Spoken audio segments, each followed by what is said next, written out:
Magandang umaga mga kapuso. Mae-enjoy natin ang maayos sa panahon sa malaking bahagi ng bansa ngayong araw. Pero mag-ready pa rin tayo sa mga biglaang ulan o thunderstorm. Ngayong umaga, asahan ang pag-uulan sa ilang bahagi ng Southern Luzon, Visayas at Mindanao. Base po yan sa rainfall forecast ng Metro Weather. Magpapatuloy at magiging malawakan pa pagsapit ng hapon.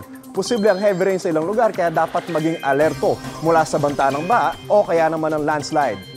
Asahan din ng ulan ngayong araw sa ilang panig ng Metro Manila, lalo na pagsapit ng hapon.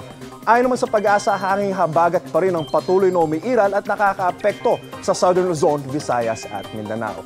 Mga kapuso, may aabangan na naman tayong meteor shower this week, ang Signids. Posibleng masilayan ang peak activity niyan sa Biyernes. Hanggang 3 bulalakaw ang maaaring makita kada oras ayon sa Pag-asa. Mas mataas ang tsansa nating makita ang Signids sa kalangitan kung hindi maulap. Ako po si Anjo Pertera at yan ang latest mula sa GMA Integrated News Weather Center. Maasahan ano man ang panahon. Know the weather before you go para mark safe lagi, mga kapuso.